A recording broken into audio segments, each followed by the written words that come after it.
Hello and welcome to the 49th edition of Randomer Nintendo. You would think after 49 I know how to say it. Randomer Stick Nintendo. the landing. Randomer Nintendo. Randomer Nintendo. There. Got it. I'm Jason. Over there who told me to stick the landing is Angel. And over there who just sat and listened to me stumble is Kevin. Hi, guys. How are you? Oh, pretty good. This is probably the most I've been to the theater between episodes. I believe it was 3 times. 3 times. I feel like I'm missing a fourth, but that's probably not the case. Which is amazing because on our handy dandy topic list, you had 0 topics until I reminded you one of those 4 times happened. So, well, to be fair, 2 of those times was the same movie. Okay, yeah. And we'll be talking about that. That's Transformers 1. What were the other 2 times? What do you mean the other 2 times? 2 of those times was Transformers 1. You said you were there 4 times. So where are the other 2 times? If No, I said I've been there 3 times. There might have been a 4th one I'm forgetting. Because okay, there so was so many times. What's the guaranteed 1 more, maybe 2 more beyond Transformers? Well, I mean, it's another robot movie. I also saw The Wild Robot. Oh, yeah, that's right. You did. Oh, it wasn't a movie, but we did watch Puss in Boots. We did. We'll probably talk about that when we talk about Transformers. So it was a lot of movie watching, I guess is what I'm getting at. Kevin, have you been watching a lot of movies? I see you do actually have some on the list. Have you been a movie fiend like Angel these last couple of weeks? No. Oh, okay then. I think I've only seen 2 since we last spoke. So. And that's the show. Thank you for tuning in, everyone. We all saw movies. How are you guys doing besides movies? Well, yeah, till next time. Shortest episode ever, 2 minutes. No, but we'll get to all the movies. I've been playing Echoes of Wisdom. We'll get to that. I see Kevin has thoughts on things, the ending of things. But what's up with you guys besides that? What's new? What's new? I definitely have thoughts on things. Yeah, that's what this podcast is about. Thoughts on things. We should make that our new tagline. Thoughts on things. Randomer Nintendo for thoughts on things. But yeah, should we just jump into the topics? Anything you guys want to highlight before? For me, that's honestly kind of been it. It's just been really busy. I feel like if it's not watching movies, it's just coming home and going to sleep and just starting the routine. And to be fair, you're planning a Japan trip, which sounds very exciting, and I'm sure we'll hear lots about when you get back. So eventually, you do have that going on. I'll be missing an episode at some point, but that's about it. I likewise have a trip coming up that I don't know what's going to happen. I was supposed to be in North Carolina, but in light of current events with the hurricane, I don't know if that's... You went to North Carolina because of the hurricane? No, I was supposed to go, and then there was a hurricane, and obviously need to make sure the situation over there that the people affected by the hurricane have what they need and infrastructure is back in place before a tourist, show up. So we'll see if I even go. But yeah, that's been an interesting thing to watch. It's weird that the news isn't covering it. I guess because climate change and natural disasters are becoming so much more common. But I feel like it wasn't getting the coverage of past hurricanes, but it completely destroyed a town, completely. So it's crazy that's not getting more coverage. But anyway, happier thoughts. We're here for talk about thoughts on things that are more entertaining. Should we just jump in? Let's just jump in, actually. We seem like we're on the cusp of wanting to talk about the stuff already on the list. So with that in mind, where do we begin today, guys? Well, Kevin, you said you didn't see any movie, or you didn't go to theater, but I do see you play catch up with a movie Angel and I saw a while ago, Monkey Man. Did you want to talk about that? No, I just put it on there just to keep you guys updated. I meant, do you want to talk about it now? Not do you want to talk about it at all? Yeah, just came back from Cincinnati while on the plane. Man, don't even get me started with Wi-Fi on iOS. I don't know if it's iOS. We're on 18, right? What? Is that just I'm on 18 thing, or is everybody I'm on 18. it now? Is that what you asked? If I'm on 18? Because I'm not on 18. Yeah. Wait, you're not on iOS 18? I can't send you haha in blue instead of haha in white? I wasn't pushed an update, so I guess not. Huh. You're Was it already rolled out everywhere? I mean, yeah, they drip feed it to keep their server under control, but you're missing out on RCS messaging with Android people, such as your own brother. You're still stuck with tiny thumbnails. It sounds like I'm not missing much, especially based on what I briefly saw when you were over. You're missing read receipts on text messages from Android. You're missing typing indicator on text messages from Android. You're missing. Actually, that's about it, really. Sounds like I'm not missing anything. But anyway, sorry, Kevin. You're saying Wi-Fi on airplanes is awful. A lot of the people I talk to, even on SMS, like, have a lot of that disabled. I mean, through Messenger. So I guess it's just. Yeah, read receipts, back take on it or leave it, but the typing indicator is handy. But anyway, Kevin, their Wi-Fi sucks, yeah? Yeah, I have no idea what's up with Wi-Fi. I just don't get the splash screen anymore when I want to connect to Wi-Fi, like a public Wi-Fi. That's weird. I haven't tried public since I upgraded, but if I end up going on my trip, I guess I'll find out in about a couple weeks. But yeah, so anyways, for this trip, obviously, I had to download a movie, and so then I decided to just go with Monkey Man, which I heard really, really good things about. And so I rented that on the old Amazon Prime. Excuse me. And yeah, I really, really enjoyed that movie. It's Dev Patel's directorial debut. He also wrote the movie. And man, this movie had a lot of style to it, especially going into it. I knew that this was definitely very John Wick inspired, and like sure enough, yeah, it's has like plenty of allusions to John Wick. They even title drop John Wick, the character in the movie at one point. But what I really, really dug about it too was that it also it wasn't just a movie about just action, right? Like, I mean, you guys saw the movie. There's a lot of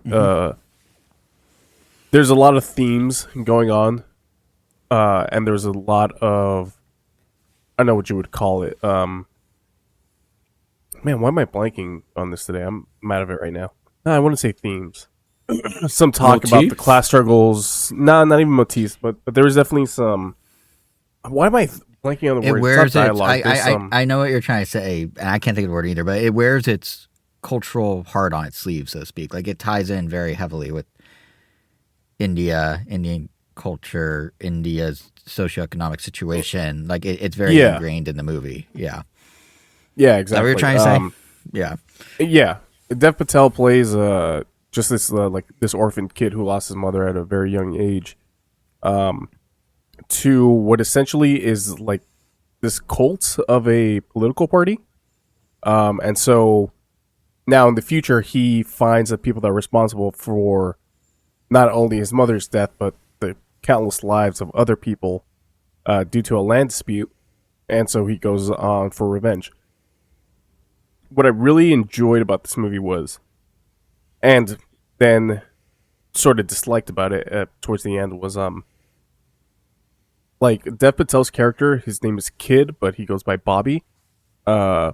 He's not like an action hero type. He knows how to fight because he's been fighting in this like underground arena to make money, to like make ends meet. But aside from that, he's not like highly trained on martial arts or anything like that. He knows how to fight, but that's pretty much it. So like there's that one part in the trailer that like he's trying to escape a situation and he tries to do the action move of diving out through a window, and he just like hurts his arm because he just does not crash through it. Mm-hmm. So I really enjoyed that aspect of it. It's more grounded for sure. Yeah. Yeah, it's definitely just a At little least bit the more grounded. first 2/3 of the movie are way more grounded. Yeah. Mm-hmm. Yeah, and it's only at that point afterwards where it kind of, not that it loses reality, but eventually Dev Patel does become this killing machine, where he is just doing these moves that, you know, John Wick would. So that was the only part that I was like not feeling the movie as much, but it was still really, really cool regardless. Yeah, it takes an interesting, like, I don't want to say mysticism turn, but there's a little,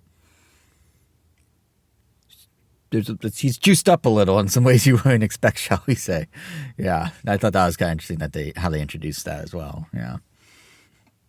Yeah, as far I can't really talk to, let's say, the music of it because that's just not my flavor of music.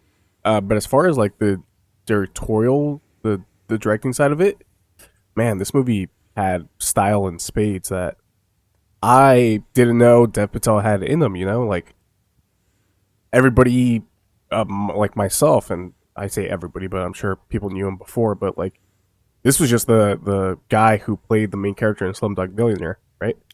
Yes, and the Like, Newsroom, he was a side character. Aaron Sorkin's The Newsroom. Like, he was kind of in that lane of that sort of, not nerdier, but like, yeah, Slumdog Newsroom. Like, he was doing more Happy. something I could something more that like, oh, Jason would be in those situations, not showing people up in a monkey I don't know mask about that. situations. He was one of the main But- characters in Chappie. Oh, he wasn't Chappie. That's true. he wasn't Chappie. That's right. Charlton Copley also in this movie, who was also in Chappie. Hmm. Apparently, Dev Patel wanted Neil Blomkamp to direct this movie. Neil Blomkamp being the director of District 9, And Elysium, Chappie? and Chappie. It all comes back to Chappie. No. Because Neil said no, so it does not come back to Chappie. I it's funny, me and your brother Elvis were playing a video game yesterday, and like he picked like the robot character, and I'm like, I told him, oh, you always seem to no, not that game. It was another game. and I'm like, oh, you always seem to pick the robot characters. He's like, I don't know if that's true. And I listed off like, no, you like Transformers, you like Chappie, you go for Pathfinder and Apex, and you're playing the robot character in this game. Like, no, you absolutely are this guy. Regardless, yeah, this movie was excellent. I don't know if we're definitely not gonna get a sequel to this movie, which I'm fine with because I thought it ended like excellent. I would say definitely not. Like, because it's a standalone. The ending Or mainly. it just didn't. I'm pretty like the way that the movie ends doesn't inspire faith in me that we will get a sequel to this movie. If you remember what the ending was. Kind of, but didn't some of the John Wick movies kind of end like? Well, definitely not the first one. Actually, I take that back. I feel like we will get not a sequel, but more in this. And the word I was looking for before is mild mannered. Like Dev Patel. I mean, what if it just starts the whole franchise of insert Animal Man, and they're all basically the same movie? But Well, no, I think what's going to happen is Dev Patel will continue down this action path and do more directorial stuff. I mean, he sort of dabbled. He went from like the mild mannered characters to like, what was it, Green Knight or something? Or something like that. Mhm. And Yeah, now the he's Green going Knight. from that to this. Like, he's clearly on a path. And I think that path will continue, but I don't know if the character and the story will. yeah, I don't think I'm this with needs you, a Kevin. I sequel. don't necessarily read into this having a sequel. Yeah, I'm with you. Yeah.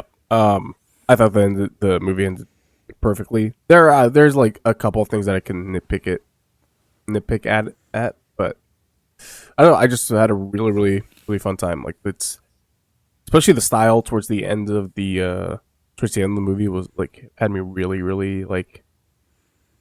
I was like, man, this is really, really cool. Like when he's going up the elevator and it opens up and he's just he's in a suit and it's just this black silhouette against this like neon red lighting behind him. So cool. Yeah, Monkey Man, enjoyed it, loved it.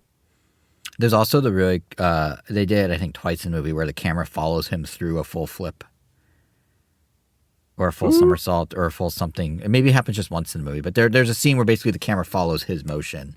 Maybe it's a half flip or a grapple or can't- something. I don't But recall, but I could I'll have take sworn your that word for it. happened. Yeah, because I was like, "Ooh, look at it go!" Like I thought that was cool, but I thought maybe it's just a grapple. But there's one where definitely like it tilts with him or with something that's turning. But yeah, maybe not. Maybe I'm making it up. Huh. Go see Monkey Man. Give Dev Patel some income from seeing Monkey Man and confirm or deny if I actually remember that scene. But yeah, anything else you want to say about Monkey Man? No, that's it.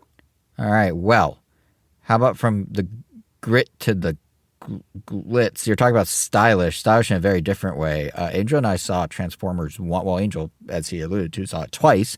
But I joined him for the second showing of Transformers 1 And before we even get into Transformers 1, I love that we've reached the point with CG, live action and animated, especially animated, where it's not, and video games, where it's not an arms race to just make the most realistic, most hyper, detailed thing anymore. And people are now playing with the art styles in different ways and doing different things. I mean, Angel even referenced that we watched Puss in Boots: The Last Wish the other day, or he said it. I was with him when I saw it, so I'm tacking on to him saying it. But even that was like super style. Very if you compare it to the art detail style, that to be said. Yeah. Yes, indeed. But if you saw the art style of like Puss in Boots: The Last Wish and compared to the art style of any of the Shrek movies, like just that pivot, like they can just get visually interesting and not have to just go for like the realest they can render.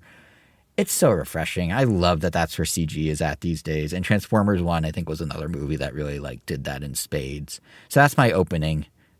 Angel, you saw it twice. What did you think of Transformers 1? I loved it. The marketing did not really do it justice. I feel like the first trailer did not inspire a lot of hope. Not that it made it look like a terrible movie. It just seemed like, this is going to be fine. Like, it's going to be carried by the visuals and the action, because I felt like you can't really mess up Transformers action. If anything, the bar for a lot of animated Transformers action is already like, you can already expect it to be good.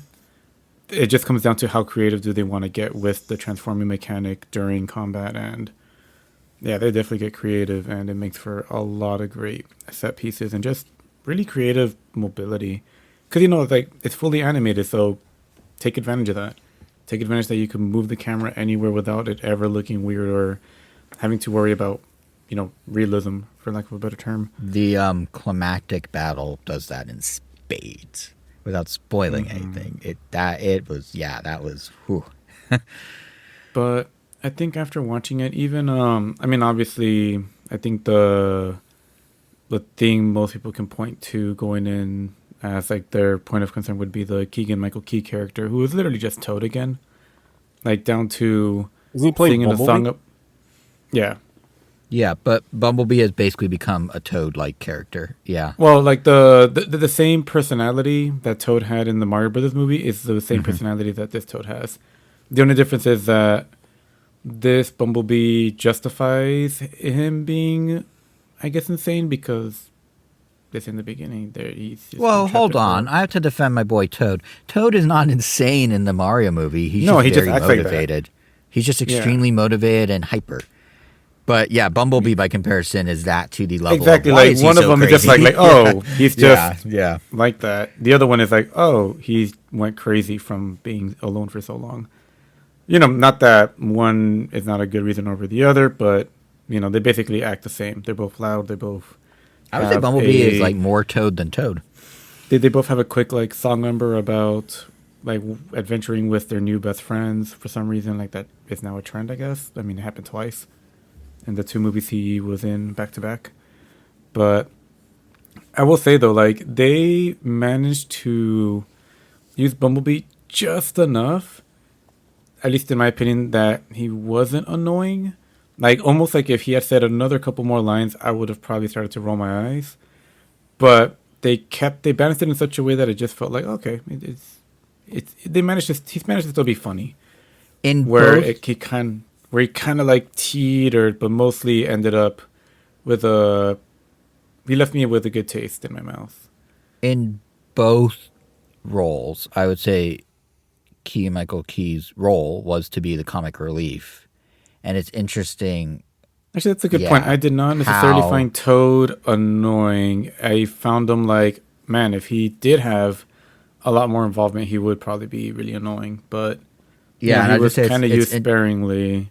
Right. But it also didn't make for a super great character either. But, in general. That's what I was going to say. It's just interesting how he's ultimately playing the same character, ultimately there for comic relief, but I feel like he is, and I hate to say this about the Mario movie because I love it to death, I feel like Keegan's better integrated as Bumblebee into the story of Transformers 1 than Toad was integrated into the Mario movie. Yes. Like in the Mario movie, it's just like, here's the comic relief, here you go. In Bumblebee, it feels like he's actually like there for a purpose and still being the comic relief. Yeah. Although to your point, yeah, if he said like 3 more things, it would have been like eye rolling for sure. He was right, and both characters kind of lean on the more like humor for kids angle. Yeah, he was like right. I mean, there's a running gag that Bumblebee kept calling himself Badass Tron. He would do it in this like fake Optimus voice, and it was like, okay, that's for kids. And then they did it like 4 more times. I'm like, okay, yes, get it, it's for kid. Okay, yeah. So there wasn't anything quite like that with him as Toad in the Mario movie. So same but different. Yeah. But yeah, and overall, like, besides the pacing being like pretty fast in the beginning as well too. Like it's kind of like the Mario movie, but this one just had a very focused story, and almost like in the beginning, like you definitely get. And actually, I mean, yeah, Transformers movies, even the '80s one, like were never like high cinema either. Like the bar wasn't super high. It just had the first Transformers movie just had a really great opening. And then I feel like captured like, oh, why a lot of people love Transformers. This one does a lot of that same thing, but I feel like they kind of really shoved in your face like oh, Optimus and, well, I guess at the time Orion Pax and D16 are best friends. You got that? Look, they're like brothers. They're best friends. Let's make sure you don't forget that. Spoiler alert for anyone who has no idea about the movie. It tells the story of Optimus and Megatron. So when he was correcting the names, that's what that's about. Like, it's no secret. It's from the start. Exactly. Like, they're best friends, and then find out how they're not. Like, see, they're best friends. Right here. Here they are again. Yeah, I picked up on that too, how heavy-handed it was. Yeah, not to the point that it was like, it ruined the movie, obviously, but it was kind of like, there were a couple times where I'm all like, okay, like, I don't think we needed another reminder there, but, it was fine. But, damn, I think, like, once they leave the city and just, like, the ending, all the way to that final sequence where, we'll just say things change, man, it was just so well done. Like, this is one of those movies where you could tell, like, it was made by really big Transformers fans, because they just let that moment breathe.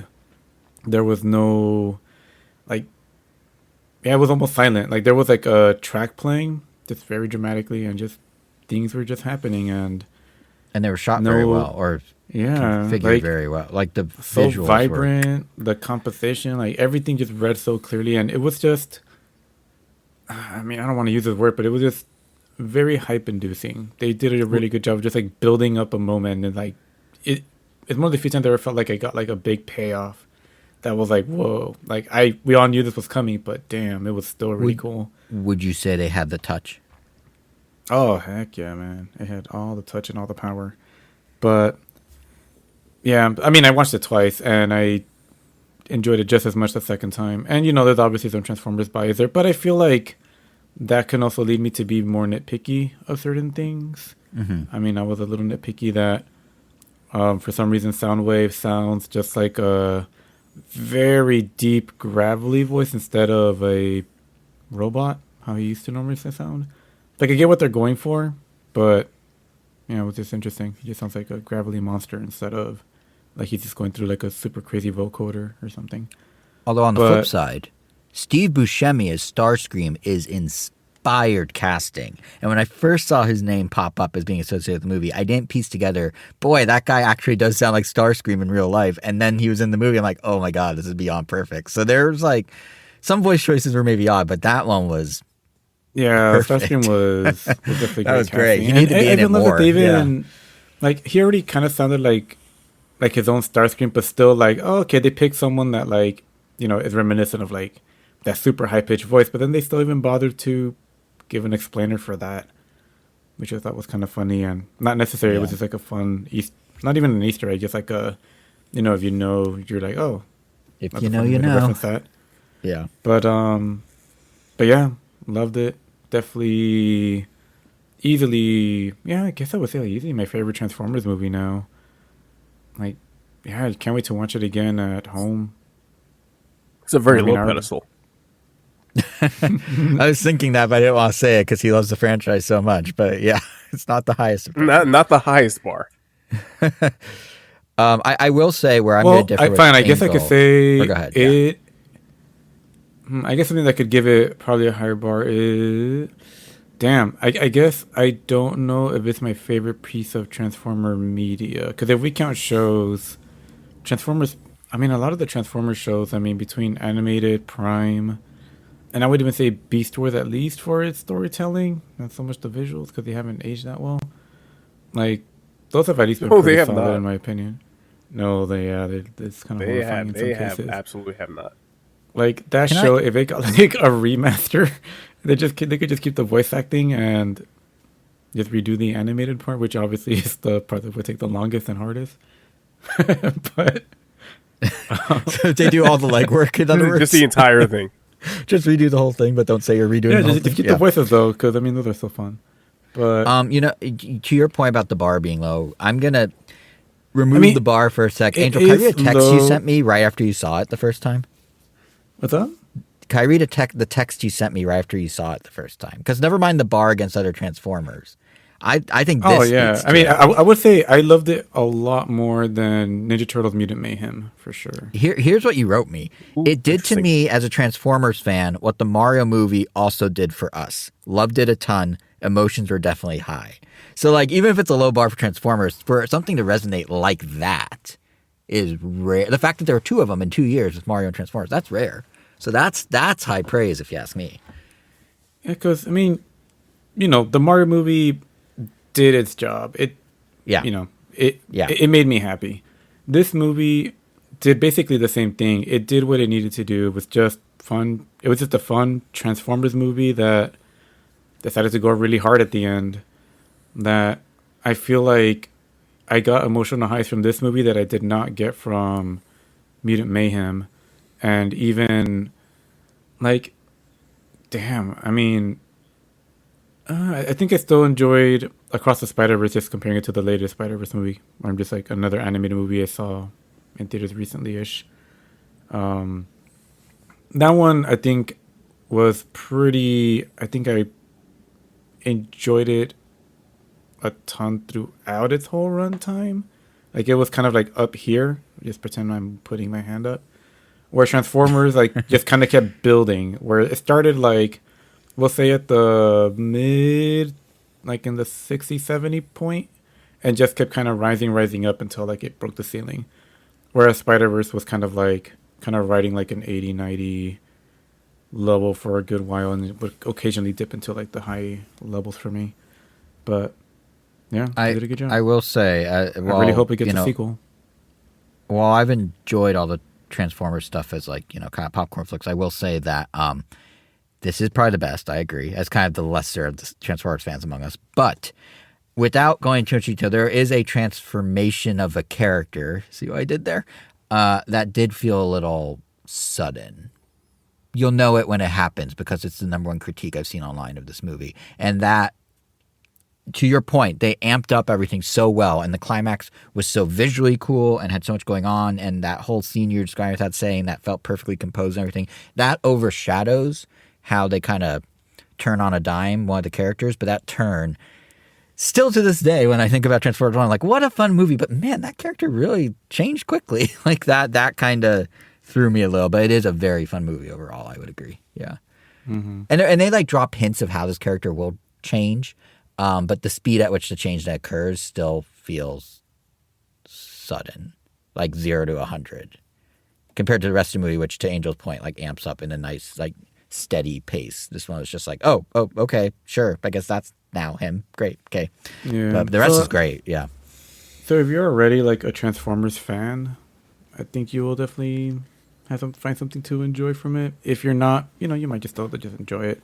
At the very least, like visually, it's just a really pretty film. Everything is so shiny, so chromy. Everything's so shiny. Everything's so angular. One thing I noticed is I don't think there's a single like curve in this movie. Everything is very angled, which is kind of neat, like hexagonal or like, angled things. But then they also went crazy with the particle effects. Like this is what I meant at the top about like how like movies are just stylized. Like, yes, you have this technology that can go super hyper realistic, but don't do that. Have your characters have kind of like a more simple angular vibe, and then go crazy with the special effects on particle effects. Like they were doing stuff with sand and sparks, and there's one thing where they like put someone's hand on the ground, like all these little pieces like levitate. It's like they didn't need to render it that well, but it looks so cool. Like, yeah, it was very styled. Yeah. Yep. But yeah, that's that movie. Transformers 1, or for you, Transformers, you've seen it 2. Twice. Yeah. Okay, that I joke mean, didn't I work. guess I'll throw in. I don't have a ton to say about this one. I'll just tack it on there because it's also about robot. But I did also see Wild Robot, I'm excited to see this, so and please don't spoil anything. I won't spoil. I mean, yeah, I won't spoil anything. I will say without spoiling. I mean, I know last time I talked about how a trailer basically seemed like it spoiled everything. It And it turns out did. it did, and actually did.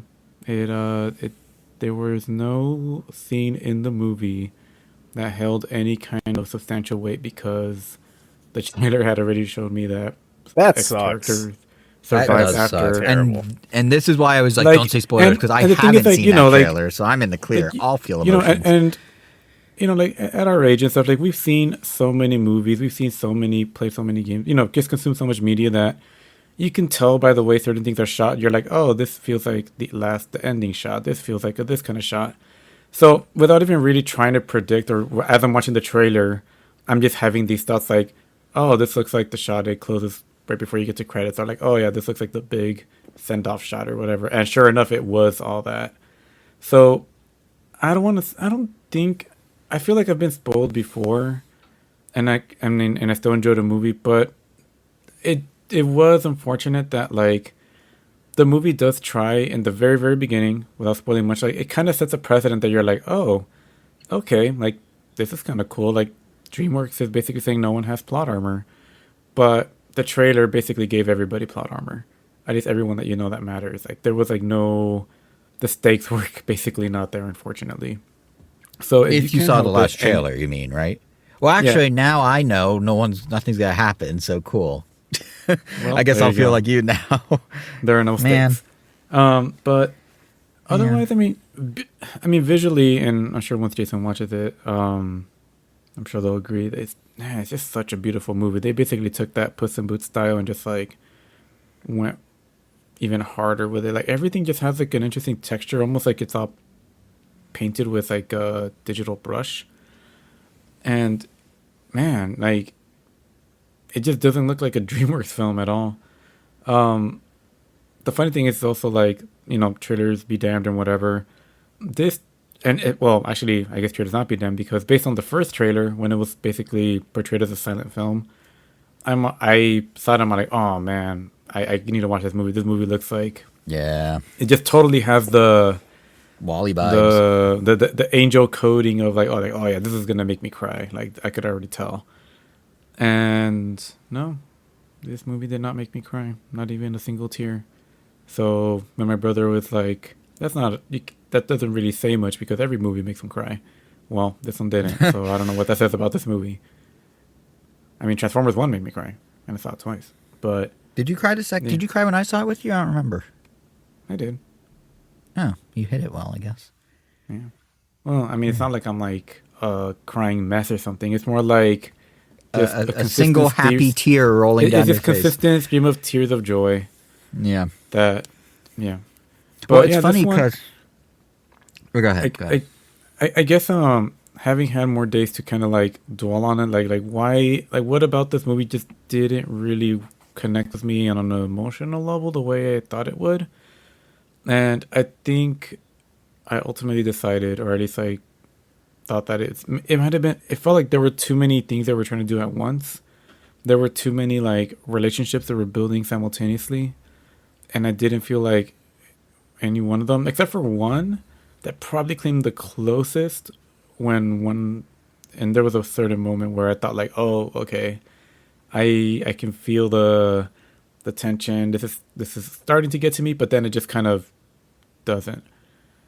Other than that, like, I don't know. I guess I just didn't feel as connected as I thought I would to some of the characters. Could have been the whole fact that, honestly, as I was watching it, I was kind of thinking like, would this still work if they just got rid of all the audio? And there are a lot of moments where I almost feel like it would actually still, it would have made it a lot better, because what it ends up doing is, and yeah, the robot can talk. It talks almost from like the very beginning in like a Siri type of voice, but because there's talking, it kind of like spoon feeds like everything that's happening and why they're doing it. And it's fine. Like, it's not bad. Like, still enjoy this movie. It I think if I had to over-explains. rate it, it would be like an 8 out of 10.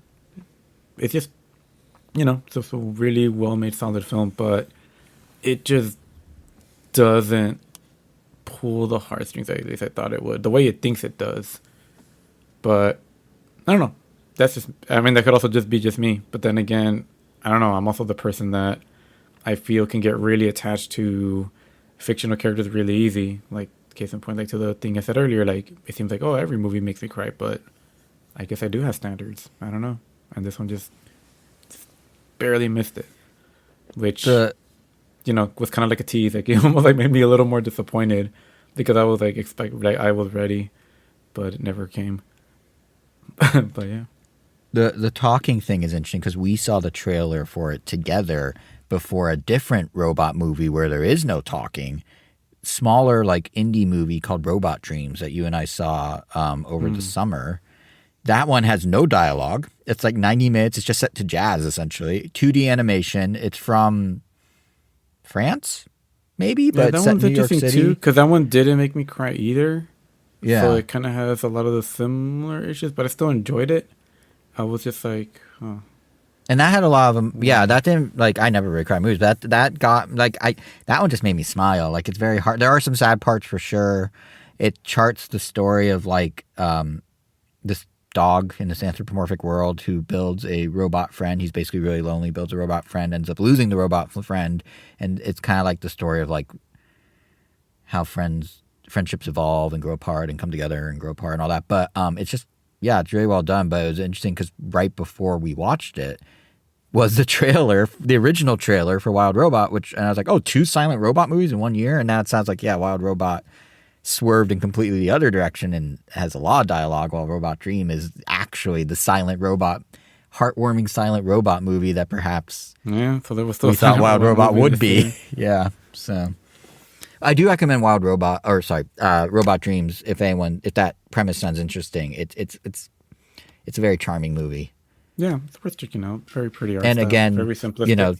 And the idea of like that we're not in this arms race of animation or CG anymore. I mean, this one's 2D hand drawn, but like it's very, very stylized. Like everything, it's so nice that movies can just have visual identities again and not just be competing for like who can do the most like, pixels on a surface or whatever. Like it's nice. It's cool to see a 2D anime movie On in the a movie Surface theater. Pro? A Google Pixel on a Surface Pro. Yeah, no, but it was cool to see a 2D anime movie in theaters again too. Like, how often does that happen? So not to take away from your Wild Robot, but it's just funny how they kind of came out a few months apart. These 2 movies. So yeah, like 11 out of 10 visuals, 8 out of 10 story, I guess. That's fair. That's fair. You mentioned in there that you saw the ending coming and that, the ending didn't surprise you. I'm curious because it's on here and it's specifically the ending. Kevin, what are your thoughts on the Jujutsu Kaisen ending? Because you specifically call out just the ending in the. So what's going on there? Oh man, where do we even start? In the end, does it even matter? Literally, Well done, spoilers. Angel, Very first of all. Heavy spoiler alert. I'm not going to get into the entire spoilers of this, but if you're at all interested in Jujutsu Kaisen, run away to the next time stamp because I might, my passions might get a little heated here. That's when you're at your best. When you're most passionate is when you're at your best. I've talked about this. I've talked about this anime. I've talked about the manga. How much I loved the manga so much that it got me hyped up for season 2. Which season 2 I think is still season 2 of the anime. I think is still some of the most hype anime I've ever seen in my entire life. It's not high art, but it's just nonstop balls to the wall hype. The arc that precedes the Shibuya incident arc is called the Culling Game arc, or the Culling Games, and that is due to get animated. I think this following year. They've already like officially announced it, so I think that's coming next year. I like that arc. I don't love it the same way that I do love the Shibuya incident arc, But basically, right after the Culling Games arc, we get into what is just the final arc of Jujutsu Kaisen, which I guess is split into two parts.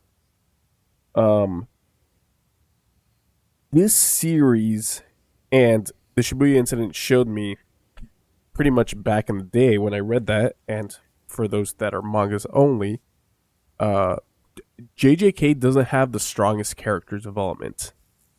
I'd go as far as to say it barely has any.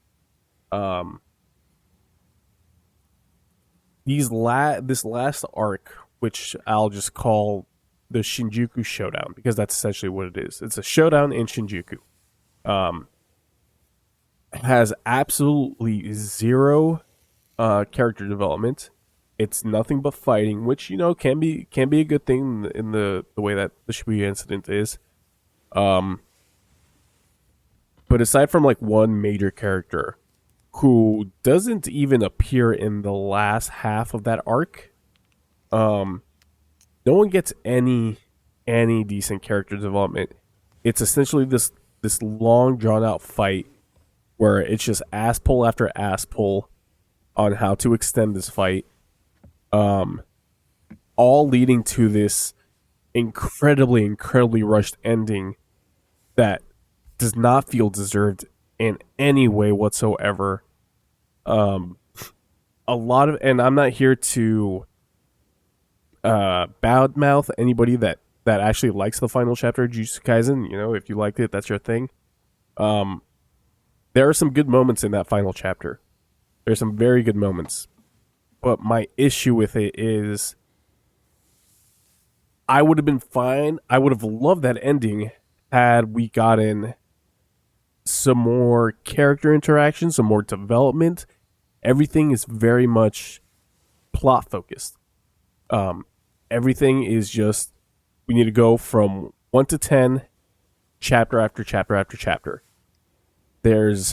And story wise, it makes sense. They're, spoiler alert, they're fighting essentially just the big bad of the series, right? For an entire arc. So it makes sense that the characters can't sit down for a cup of tea and explain, how they're feeling about all this stuff, right? Because they're just fighting the final boss. But it speaks to the larger issue of Jujutsu Kaisen where, man, the Shibuya incident, for as kick-ass as that arc is, just came way too soon into the series'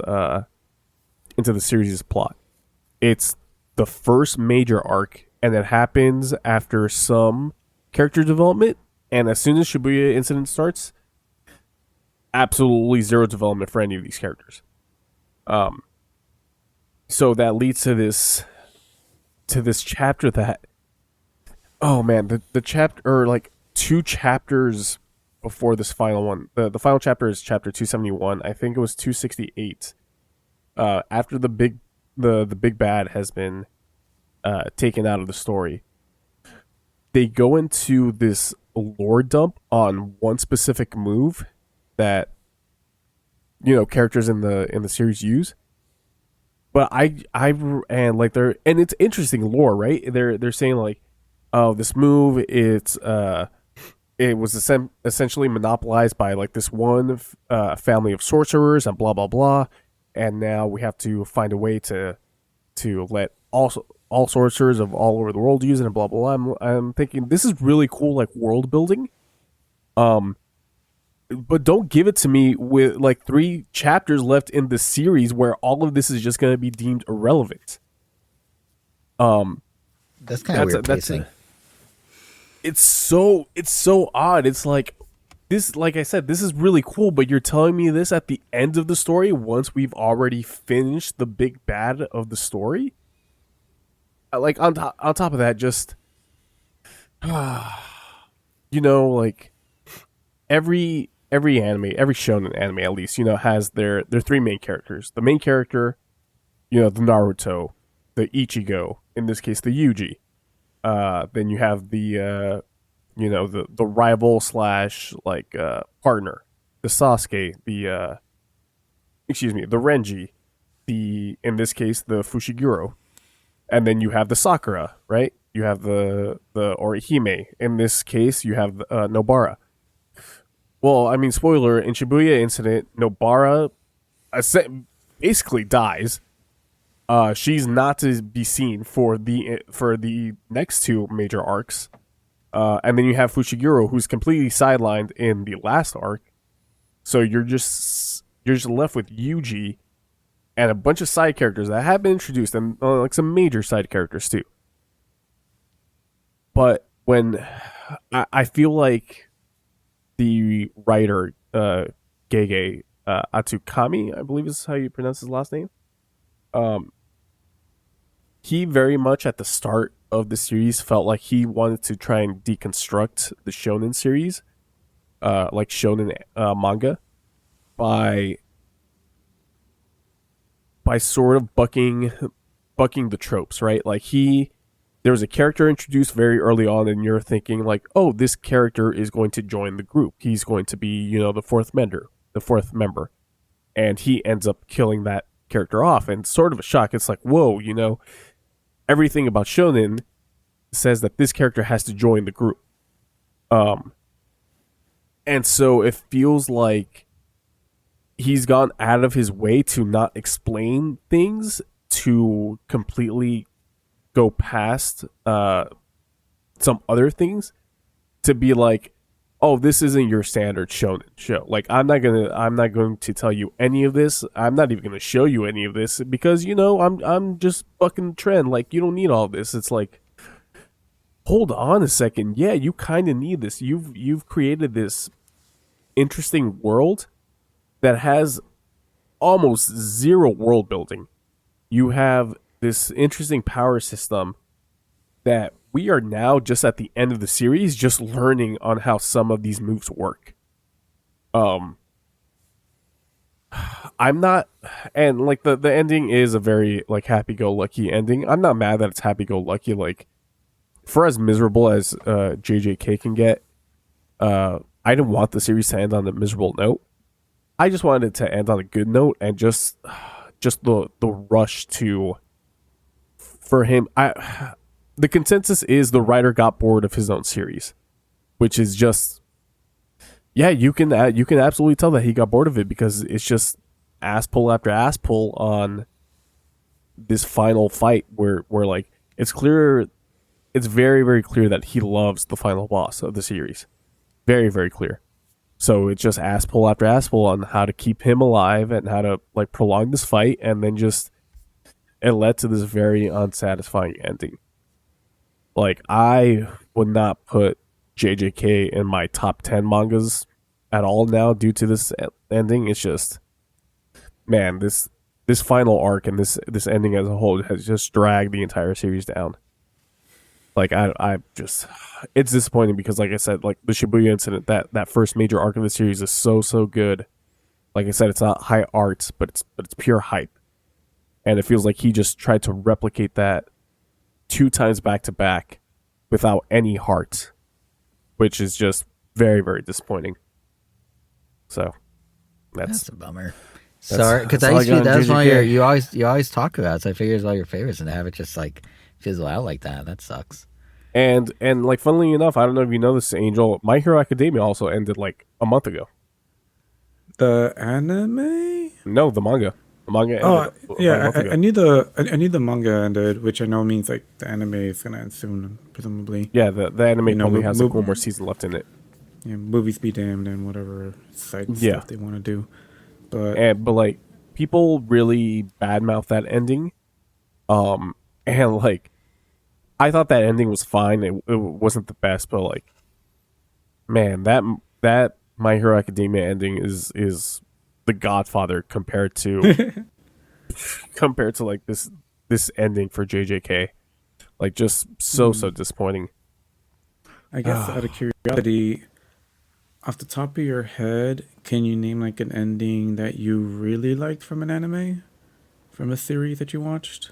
Oh, or are those like very few and far between? No, I mean, come on, Mob Psycho season 3 had like an amazing ending. Gurren Lagann has an amazing ending. You know, Oh man, it did. there's a lot of series that have really good endings. I would argue that Naruto pre time skip had a really good ending too. That's true. Yeah, story could end it there. It still would have been great. Yeah, but just like, yeah, this really blows. It is a shame Like, because, like, obviously before this, it definitely, it sounded like it was one of your, like, damn, like, it was hard not to associate you with Jujutsu Kaisen. Yeah, he But, was but such a fan of it. endings can make or break anything, and it is a shame that, yeah, it sounds like this is one of those, and maybe there's sometimes you can overlook an ending and still really like something, but I don't know, maybe. I'm I trying to mean, think of well, something that got straight up ruined because sometimes it does kind of mess with even like the things leading up to it once you know how it ends. and But like had just the ending been bad, I could live with that, right? It was like, it has a kind of a crappy ending, but like, we had a lot of fun, like getting up to there. That's the thing with Game of Thrones, where like, The journey. season 7 and season 6, or like season 6 is not that great. Season 7 is the final season is absolute trash, but those first 5 seasons were great, right? Here it's like seasons, I don't know, for like 4, 5, 6, and 7 of JJK were just really bad. Like, it's just, yeah, really disappointing. In a way, I almost want to say sorry for your loss. Like that feels because it has been such JJK has been so big for you. and they made for a really cool caseify iPhone case with that Oh weird yeah, cube with the eyeballs. the cube, the prison realm. Yeah, You always have that, really dope. regardless of the ending. Yeah, I guess. You always have that iPhone case. Well, to pivot a bit to more upbeat, I did want to talk about Echoes of Wisdom, the new Zelda, because it's good. It came out? I'm loving it. It came out on Friday, this past Around Friday. McDonald's. And wow, I can't remember. I'm loving it. Anyway, I am really loving it. I mean, I said it because you said the slogan. I know. And then I tried to double down, and then I tried to double down by doing the jingle, and I ruined it. I took the joke too far. I know, and then I acknowledged it further, and now we're still talking about. And now we're in this quagmire. We've just sunk in deep. It's like quicksand. Anyway, yeah, Echoes of Wisdom, the new Zelda, it is good. Yeah, I was saying the other day. I actually tweeted the other day that I think I prefer 2D Zeldas to 3D Zeldas, and it was almost more like when I said it, like an open-ended thought with like a question you mark. said yourself, it makes your brain end. hurty less. Well, that's exactly it. And every time, that is the exact words, because my brain's so hurty from the 3D. No, but every time I pick up Echoes of Wisdom, I feel like that question mark of, do I like 2D Zelda more than Zelda? Like, more than 3D Zelda? It's like being solidified more and more as an exclamation point, not a question mark. I mean, I consider Minish Cap, I think, my first or second favorite Zelda game, so that already makes it. That's Yeah. number I one, like baby. it more. And I think the 3D Zelda games. But it's interesting because I think Minish Cap, yeah. I didn't used to feel that way because like Wind Waker is my all-time favorite Zelda. I thought Breath of the Wild was good, but like, and we've talked about it on the show before, but like now that has become more open-ended in the 3D format, like Breath of the Wild, and especially as it evolved into Tears of the Kingdom. Like I can appreciate what Nintendo's doing and the underlying mechanisms, but it's hooking me less than it used to. And I like my guardrails. I like my sense of some structure, linearity, the crafting and DIY vibes. Like the full 3D Zelda is it's going further and further away from that. It's becoming more complex. It's becoming bigger. And I'm more cool with less of that. So then out of nowhere, like 2 months ago, in comes this announcement of Echoes of Wisdom. And it, while it does bring a lot of the DIY ethos from the 3D games, and while it could be argued that this is actually more of a spin-off than a real Zelda game in some regards, I'm really happy that, like, structurally it still has, it turns out, the structure of, like, old Zelda. Like, it still feels a bit more contained, a bit more manageable in scope, at least from what I've played so far. And it's been really great. Like, so there's this whole new ecosystem that I've really enjoyed. This was a gameplay mechanic that before launch, I think I wondered here on the show, like, is it too DIY? Is it too like free in how you do things? And in reality, it kind of is, and it also really isn't. at least from what I've experienced and what I've played up to this point. So for those unfamiliar, I mean, Angel, you didn't even know the game was out, but for those who are unfamiliar with the game as a whole, basically Echoes of Wisdom does away with a chunk of the typical tropes of 2D Zelda. Well, it does away with the strong. It flips a bunch of the tropes quite literally. So instead of playing as Link, you're now Zelda. Instead of having a sword readily available alongside a meter for more magical things that are limited, you have a magical thing at the ready at all times, and you have a meter to use a sword, which is more limited.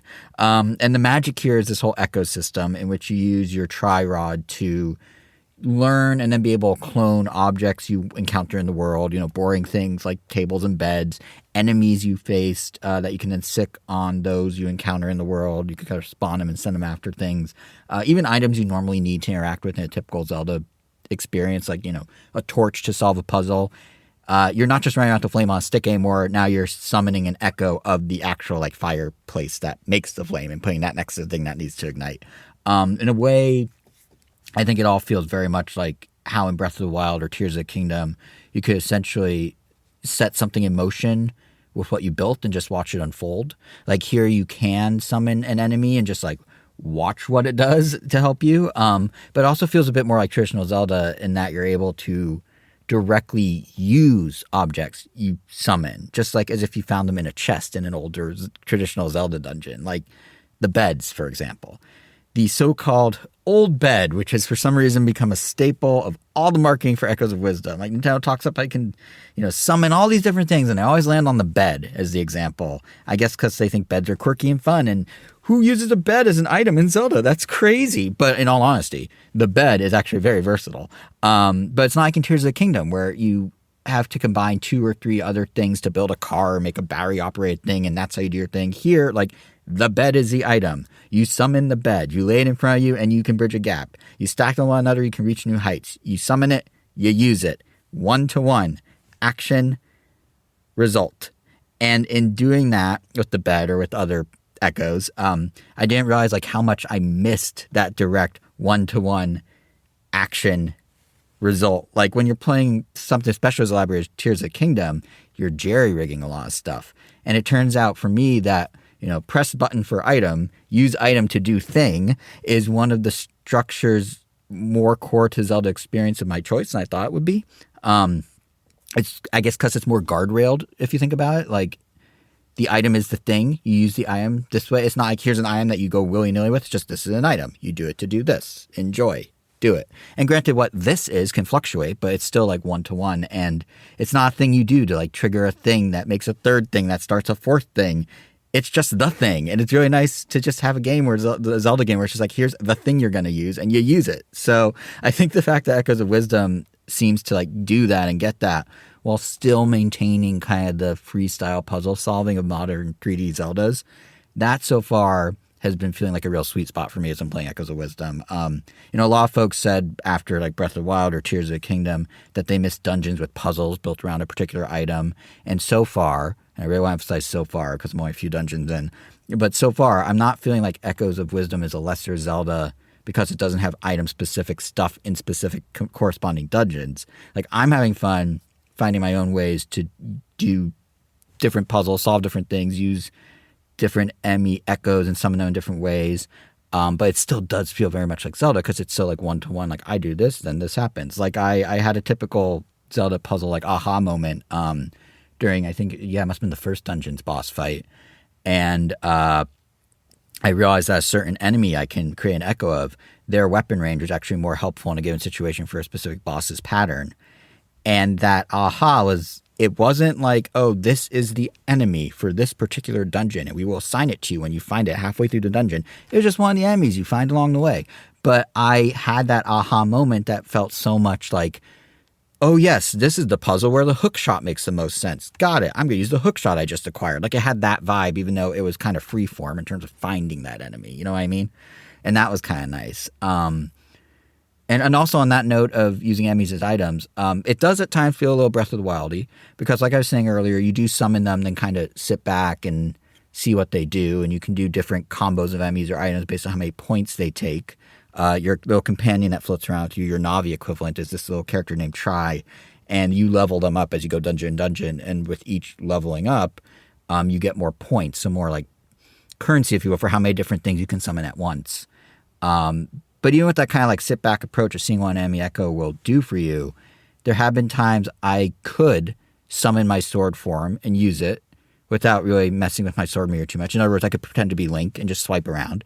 And yet my default move thus far has still been to summon the enemies instead. Like, it feels that satisfying and that quick and that like one-to-one that I'm still having fun summoning the echoes of items and enemies and stuff versus just like, I'll just whack it with a sword, which I think really speaks to how well the new ecosystem actually works and feels Zelda-y, even while being a little different from what we're used to. Like, it's a nice way to like stretch the DIY legs, yet still have the close to one feeling, if you will. Like, you know, to not have to do 5 steps to get something done, but to just be like, yeah, I'll summon an enemy, he'll swipe at him. It actually kind of reminds me of Spirit. Was it Spirit Tracks? No, the other one. I said the Phantom Menace, Phantom Hourglass, or maybe it was Spirit Tracks. Was that the one it was where you had the enemy companion that you could kind of stick on things? Like, that's what some of this feels like, and that was fun on the DS, and this is fun here. But I did want to say, speaking of 3D Zeldas, because I make a lot of comparisons. One other aspect they brought over that I'm actually having a lot of fun with is the bind ability. You're able to grab and move items within a certain range of your body. You know, like certain distance you can grab them. And then you can actually latch on to items objects that are moving and sort of take a ride with them wherever they're going. And here too, it's what they do in the current 3D Zeldas. It just feels more structured. Like, some of the elements are in top-down full movement space. Some of them are in 2D side-scrolling segments like Link's Awakening remake had, those kind of like flatter parts. But in both cases, it just feels like, I don't know, breezier in a way. Like, it just, something about it just feels a little, like, maybe that's the best way to describe what I'm liking about Echoes of Wisdom, is I just find it to be like breezier. Like, not necessarily in difficulty, just in like accessibility or ease of getting stuff done. Like, I'm not getting snagged on needing to craft a given thing for 10 minutes or wandering this massive overworld. Like, everything just feels a little more accessible, a little less time to achieve anything. Like, maybe for the same reason I like Link Between Worlds so much back on the 3DS, that it's what Echoes of Wisdom has going on. It's just more like nugget sized. I don't know. Like it's brisk. Maybe that's the word. Everything just feels brisk. Like, especially compared to the depth of a 3D Zelda like Tears of the Kingdom. So yeah, I'll report back as I get further into the game. I do plan to keep going. I mean, I did beat Link Between Worlds, so it's not unheard of, not unprecedented of me to beat a smaller Zelda game. But yeah, so far it's been really fun to play and to look at. I haven't even touched on that. It's using the same engine as Link Awakening, the remake, which I always felt was very charming with that like toy box tilt shift aesthetic. It makes sense here too, given that, you know, the game is developed by Grizzo, who did Link's Awakening. It's actually the first, speaking of the developers, it's the first Zelda franchise entry with a female director, which is pretty cool. But yeah, Grizzo, like, you know, they cut their teeth with this engine when they built the remake. And I think that shows here, because there's like some nice visual flourishes, and it really feels like everything Hyrule is kind of brought to life. And, you know, I think that speaks both to Grizzo and their development talent, but also Nintendo really seems to have mastered this technique of letting an outside developer get the hang of a franchise with a remaster of some sort, and then they let them run wild with like a new entry in that same series. Most recently, Famicom Detective Club that just went through it. A studio called Mages, they did the original Switch remakes of Famicom Detective Club, and then they got to do Emio once that was done, and you guys know how much I loved Emio. Talked about it last episode. But also, you know, Mercury Steam did that with like Samus Returns and then Metroid Dread. Like, this does seem to be Nintendo's MO. They seem to have found a good formula for training a studio to like cut their teeth on the IP and then get to experiment with the IP in their own way. And I mean, I'm now 2 games in a row with this formula working for me. Like, I thought Emio was great. I think Zelda's great. Like, the strategy seems to be paying off super well, at least for this one Nintendo fan sitting here. So we'll see where Echoes of Wisdom goes from here, or what this strategy as a whole may mean for other Nintendo game entries. But I'm loving it. Yeah? Nick Donalds. So how are you feeling? Definitely a game you're going to beat or not? Yeah, no, I think so. Yeah, that's what I was saying. I think, like, kind of like Link Between Worlds, I feel like I might actually make my way through it. Yeah, it reminds me so much of Link Between Worlds, but also sort of and I know you said, but now, like I'm asking you, like, be as honest with yourself as possible. I think I will. I mean, okay. I will say this. That makes me excited. Very much enjoyed Here's the thing. You want to make a bet? By the end, should we mirror Link Between Worlds? By the end of the year, before it'll the be end of done? the year, yeah. Okay. What's the bet? You have until the calendar becomes 2025. Sure. What's the bet? What happens? Like if I get it or if I don't?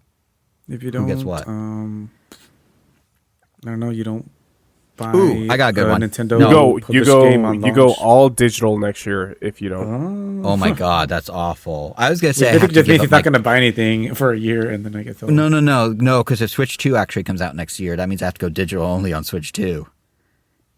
That'd be great. Not doing that. Yeah, I was gonna say. You're convinced that you're convinced that you're going to beat it. I had a slightly you literally less have severe nothing one, to lose, but we'll go with that. Yeah, you have nothing. You have nothing to lose. All right, let's do it. Virtual handshake. I will beat Echoes of Wisdom before the end of 2024. By the end of 2024. Or I have to start buying digital for all of 2025, which sets a precedent because if Switch 2 comes out in 2025 and I want to get physical from the start, I no longer can if I don't beat this game. Meaning I won't get digital. If you ever needed a motivator, I guess you got one. So my alternative I was going to suggest is I have to give you my copy for good. Like you get a free copy of Echoes of Wisdom and I lose because I like having them like to collect, right? Like that's why I still buy physical and I'd have to give up having this game in my collection. Spirited. Versus the one where I'll never get to buy a physical Switch 2 game in my life. Okay. You're still going to get to play all the games at once. By the end of next year, if you do, you're going to be like, wow, this is actually great. I honestly, there's a part of me that like kind of is hoping Nintendo, they will never do it, but following in PS5 Pro just not give you the option and that Series way. X, like yes, exactly. Into digital. I kind of want Nintendo almost to do that because it's not like I'm like, man, I wish I had all my iPhone apps as physical copies. Like I need to just rip the Band-Aid off, but as long as they make them physical, I like the idea of having them on a shelf. So I need them to either rip the Band-Aid off or I just accept my fate. It does kind of feel likely that at the very least you might have like a physical only physical and digital only options. Yeah. I mean, they tried that. They've tried that before. The Wii U, if I'm not mistaken. Oh, no, that was the hard drive size. Sorry. The white and the black Wii U. Wait, no. Wow. Was one of the Wii U's digital only? No. Am I making this up? No. Yeah, okay. But I know like Sony and Xbox. They had a Wii that was physical only in a world where there was digital games. So. Oh, yeah. That's didn't even have internet. That's right. The red and black one. Yeah. So they went the other way, if anything. Yeah. No, I can't imagine. I mean, Nintendo in particular relies so much on its retail partners for so much of the like not initial core audience, like the more casual, the little Timmy's parents of the world, the folks who will buy the Switch when the price goes down or will be part of holiday bundles like when they do Mario Kart 7 years in a row. By the way, holiday bundle for Switch this year is once again Mario Kart, but they added Switch Online. Like, there's such a physical element that I can't see Nintendo actually doing that. In fact, like, there's such a physical element that the other day when I went to go pick up Echoes of Wisdom, they were selling Switch Online memberships at Best Buy, but they were selling them with a free lapel pin. So if you bought the individual Switch Online expansion pack, you got an N64 lapel pin. It was in a little box. It's like Switch Online, and it had like a little pin in it.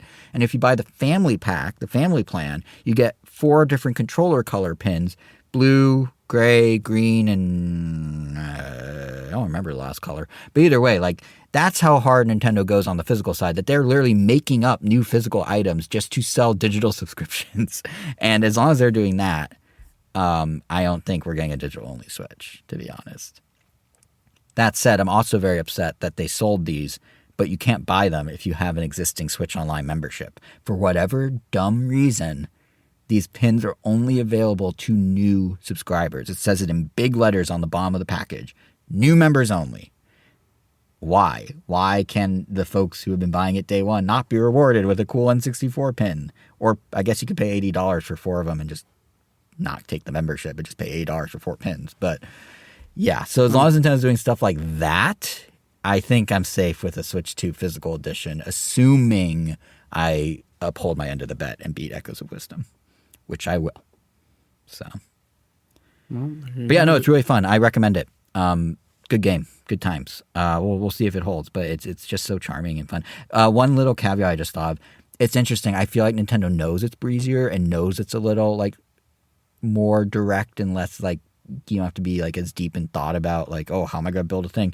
The writing in it almost so far kind of feels more like kid friendly. I don't know how to describe it, but like they keep describing like weird things happening in Hyrule. Like the premise is basically these rifts open and people fall into them and then some people come back out of them and those people that come back out of them seem evil in some way.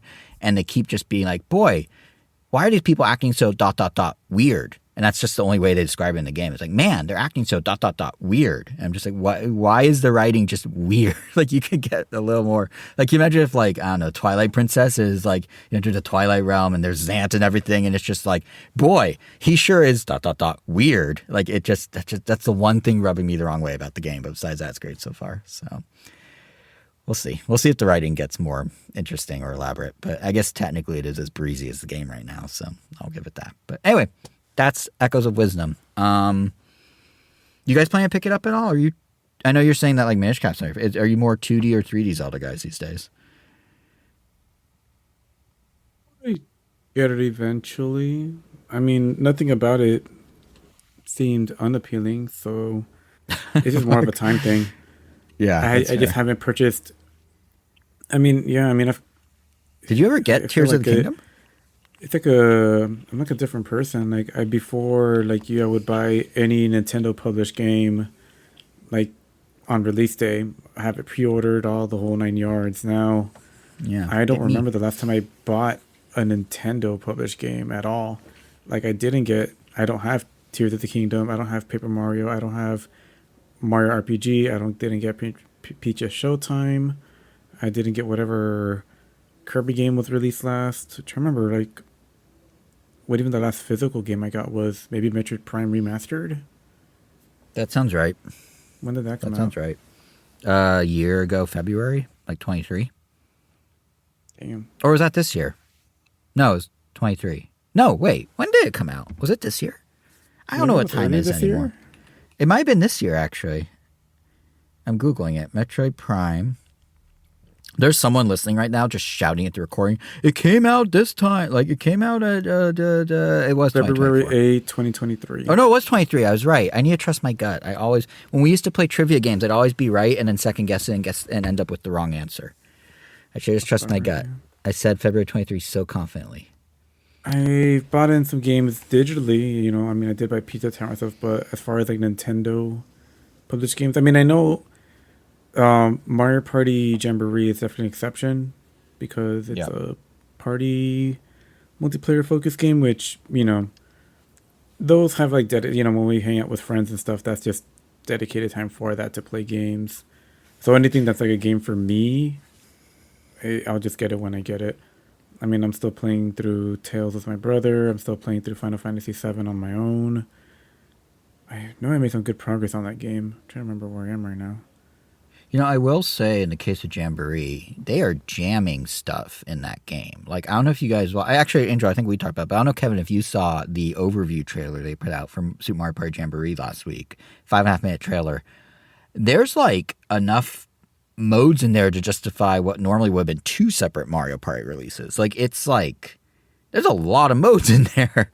And there's stuff they didn't even mention in that trailer. I mean, in the trailer, they talked about... the boards, the mini games, more mini games than any Mario Party 7 boards. Then they have like this set of like multiple modes that involve motion controls. There's like a paratrooper flight school and like 2 other things, which on their own it would be like, oh, you get your board games and your motion games. But then on top of that, they have the whole online Koopathon thing with like 20 players. Then on top of that, they have like they didn't even talk about in the trailer, but like a mission modes from like what they used to do in, I think, what was it, Mario Party 9 or 10, where you could basically play all the boards as like a single player thing where you do quests for different characters. And then on top of that, there's another mode that I'm blanking out on as well. Like it's a lot in there. Like it seems probably like the most bang for your buck Mario Party period, assuming all the modes are good. Like it's crazy how much they're putting in this game.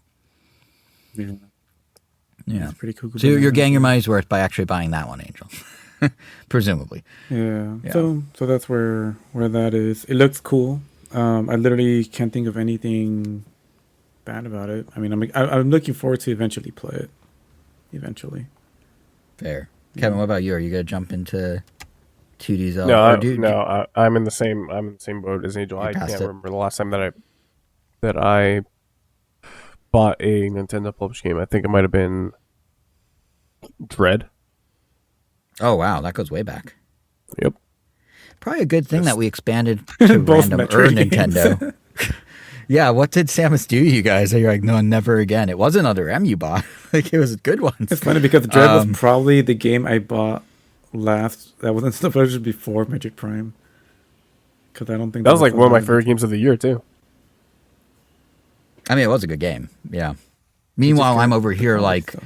buying MEO and Zelda, buying games I wasn't planning to buy, like MEO and Zelda, and I Mario Party pre-ordered and Mario and Luigi Brothership pre-ordered, and then buying like Nintendo. Like I have the Super Mario World Lego set arriving in a couple days at my place. Like I'm still all in on pouring my wallet into Nintendo's pocket. But yeah, I guess that's why we're randomer Nintendo. You guys can do the other stuff. I can triple, quadruple, centuple down on I've purchased Nintendo. Nintendo's stuff, just not games. I mean, I've purchased Yeah, no, I know. Lego products, shirts, miscellaneous. We're all merchandise. contributing to the big machine that is Nintendo in some way. But on the randomer side of things, there's one more topic on our little list. I think, is it you, Kevin, that you've been watching Welcome to Wrexham, which is nothing to do with Nintendo, just straight up soccer, right? Excuse me. Football. Okay. Football. How dare I, as an American, say soccer? Football. Goddamn white boy. Okay, I know. anyways. Really showing my whiteness. No, it's cool that Actually, Europeans also are white too, so yeah. Yeah. Exactly. Really showing my Americanness, yeah. No, so I don't remember if I ever talked about the first season on any podcast. I don't think so. I didn't know you watched it until like the minute you wrote on the notes right before we recorded. Yeah, Welcome to Wrexham. It's a documentary series that follows Rob McElhenney. I think I'm pronouncing that right. Of Always Sunny fame and Ryan Reynolds of Green Lantern fame. As Naturally. they go through, their trials and tribulations of essentially buying a professional English football club. And the club in question is Wrexham AFC, which is a fifth division football club based in the town of Wrexham in Wales. Yeah, because they always bring up the fact that Wrexham is Welsh. So I remember watching the first season when it came out, not as it was coming out, but I think towards the end of its first season run, and like I really really enjoyed it. I'm not a football guy. I'm not a soccer guy at all. But I gave it a shot because it's not like you're watching like a couple of suits buying a football team. It's Mac and Deadpool buying a football team, Right. and yeah, so like watching them and obviously those guys are hilarious. The first season pretty much delved into just the general, hey, how are we gonna go about buying this team? And B, because spoiler, they do end up buying the team. What do they have to do to make this team a success?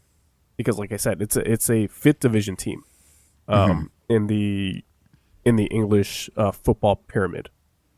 Like I said, it was a really fun watch, obviously due to the personalities involved. Not only that, but you also like the documentary goes through, some of their more diehard fans, and their reactions to what is essentially like these two Hollywood superstars coming in to buy the team that they grew up with. And then after they do buy the team, it's like, all right, cool. Now we're seeing how they're spending some money to essentially get this team to start winning some games because they weren't a great team. Like I said, they're in the fifth division. And like seeing them, like starting to win some games, it's like a very wholesome watch, I really enjoyed the first season. The second season came out a few years ago, and I just never ended up watching it until like recently. And like, the series is still good as hell. Like, this season is less focused on building out, this new Wrexham community, because that was all what that first season was about. And now it's more focused on, hey, we really need to make this team work, or else, in Rob's and Ryan's words, they're fucked. Like the way that English football works, or at least the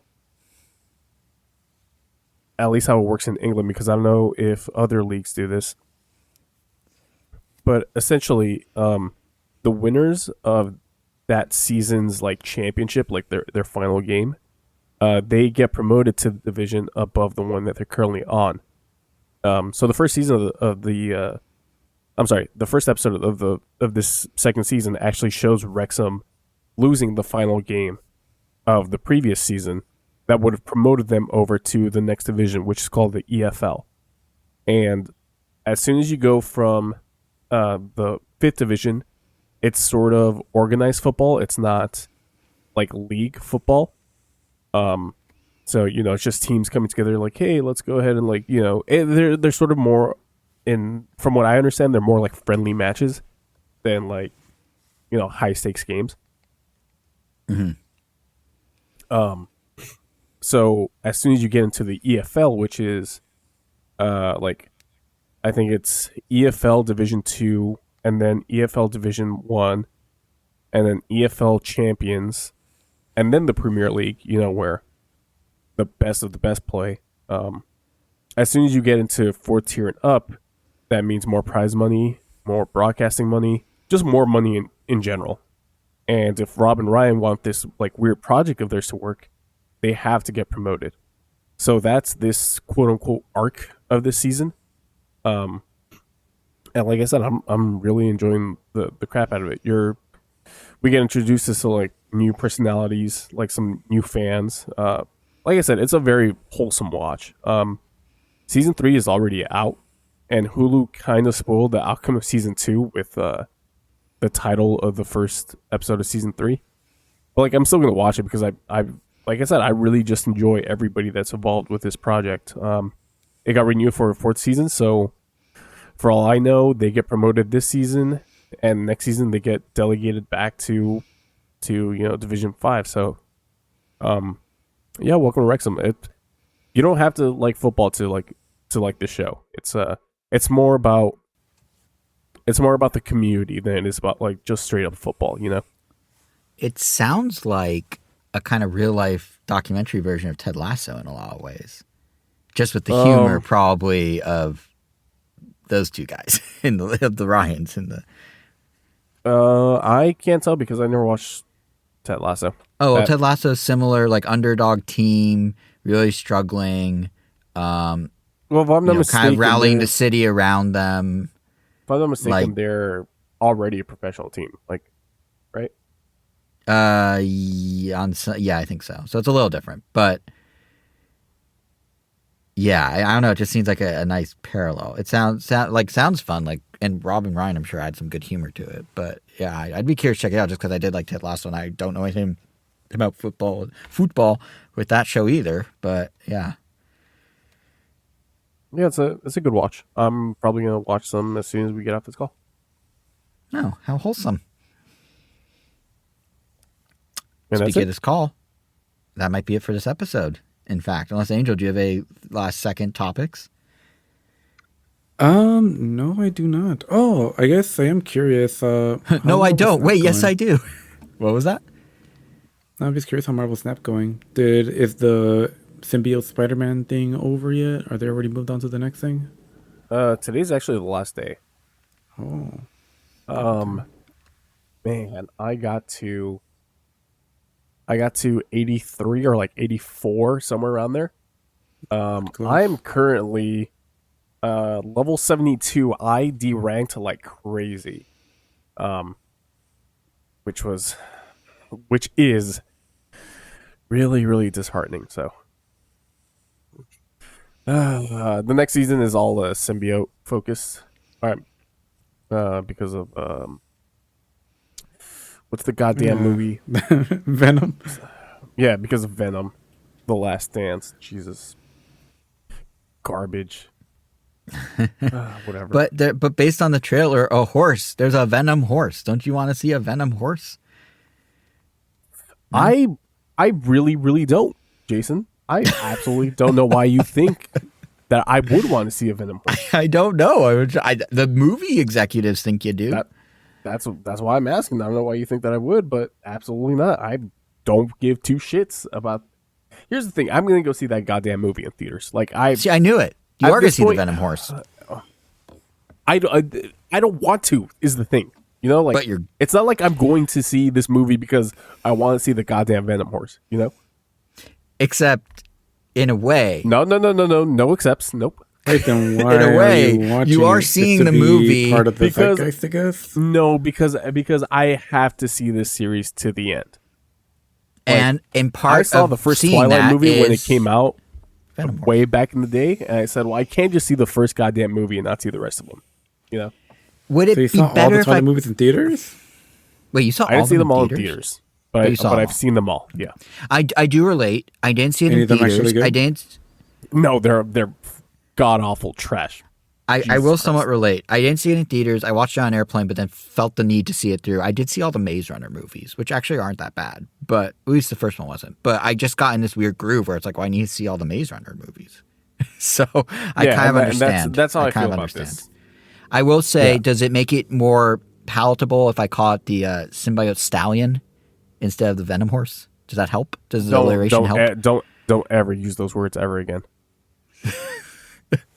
Okay, no don't. symbiote. No. Can I use them independently? Nope, shut up. Can I shut use them up, nope, independently Nope. in the future? Shut up. I don't want to hear it. I don't want to hear it. Okay, fair. Just Then we're gonna have to wrap it. Then we're gonna have to end it there. Yeah. So for those of you who want to hear whatever that just was in the future, check us out on the podcast apps. We are on Apple Podcasts. We are on Spotify. We are on iHeartRadio. We are on Amazon Music. We are on Pandora. We are on YouTube at Random Nintendo. That is also our Twitter handle at Random Nintendo. Individually, if you want to hear our thoughts about certain four-legged creatures that may or may not be venomous in some capacity, we may talk about them on social. I am JSR7 on Twitter and Threads. Kevin is KVN Gomi on Twitter. And Angel may draw one day. I don't know. World of Weros with an S on the end on Instagram. So with that, I feel like I owe you this, Kevin, for making you sit through all those Venom Horse things. You have the final word, good sir. Happy Dandadan week, everybody. Anime comes out this week.